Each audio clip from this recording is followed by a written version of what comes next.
Shifter था, हमारे inner demons की डिसेप्टिव नेचर जैसा। एक थंडरस दहाड़ देवी ने महिषासुर का वध किया। टेरर खत्म, बैलेंस रिस्टोर। वह महिषासुर मर्दिनी है। यह विजय हमारी स्पिरिचुअल जर्नी का पावरफुल मेटाफॉर है, ईगो और इग्नोरेंस पर विजय। हजारों साल बाद एक और बड़े युद्ध की शुरुआत में एक अलग तरह की लड़ाई लड़ी जा रही थी अर्जुन के मन में। उसने भीष्म, द्रोण, अपने चचेरे भाइयों, चाचाओं, दोस्तों को देखा और उसका गांडीव हाथ से फिसल गया। उसका मन डाउट और डिस्पेयर के कोहरे से ढका, सेलिब्रेटेड हीरो भावनाओं से पैरालाइज्ड। उसने पूछा, अपने ही परिवार को मारने की कीमत पर कौन सी जीत वर्थ इट होगी? मेरा मन घूम रहा है। मुझे युद्ध में अपने ही रिश्तेदारों को मारने में कोई अच्छा नहीं दिख रहा है। यह कायरता नहीं, एक गहरा एग्जिस्टेंशियल क्राइसिस था। अर्जुन की यह स्थिति यूनिवर्सल है। हम सब डाउट, अटैचमेंट्स और फियर से जूझते हैं। यह इंटरनल महिषासुर है, भ्रम और अटैचमेंट का राक्षस, जिसे पहचानना पहला और मुश्किल कदम है।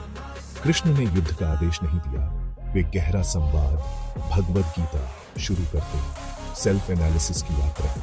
उन्होंने समझाया, अर्जुन खुद को पेरिशेबल बॉडी समझ रहा था। सच्चा सेल्फ, आत्मा, इटर्नल है, उसे मारा नहीं जा सकता। यह टीचिंग दुख की इमारत तोड़ती है।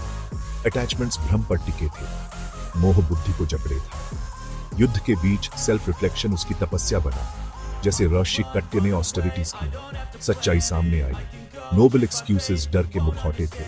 टर्निंग पॉइंट, वीकनेस को स्ट्रेंथ में बदलने का डिसीजन। कर्तव्य चुनाव नहीं, धर्म की अनिवार्यता है। इसे छोड़ना केओस और अधर्मा लाएगा। उसने धनुष को पर्सनल ग्लोरी के लिए नहीं, डिवाइन विल के इंस्ट्रूमेंट की तरह अपनाया। ट्रांसफॉर्मेशन सुनने, सवाल करने, विजडम को इंटरनलाइज करने से आया। यही कात्यायनी का सार, आंतरिक राक्षसों का वध करने वाली फियर्स फोकस्ड एनर्जी। अर्जुन ने गांडीव उठाया। अब वह क्लैरिटी, डिटैचमेंट, अनवेवरिंग रिजॉल्व वाला सेल्फ रियलाइज्ड योद्धा था। कात्यायनी और अर्जुन की कहानियां टाइमलेस ट्रूथ बताती हैं। डिवाइन ब्लूप्रिंट, करेज, क्लैरिटी, राइचस एक्शन। आज की लड़ाइयां, मुश्किल नौकरी, असफल रिश्ता और आंतरिक राक्षस, procrastination, self doubt, jealousy, greed, fear, shape shifters जो एक्सक्यूजेस और इमोशंस में छिपते हैं। आज 2025 में अपने भीतर देखने और उस महिषासुर को पहचानने से डरो मत। अर्जुन की तरह अपने डर और अटैचमेंट स्वीकार करो, फिर उनसे ऊपर उठने का कॉन्शियस चॉइस करो। करेज पैदा करो, क्लैरिटी की तलाश करो, अपनी ग्रोथ और दूसरों की भलाई के लिए कार्य करो। हर बार जब तुम नेगेटिव हैबिट पर काबू पाते हो, डर के बजाय करेज चुनते हो, तुम अपने भीतर के डिवाइन वॉरियर की पूजा करते हो। यह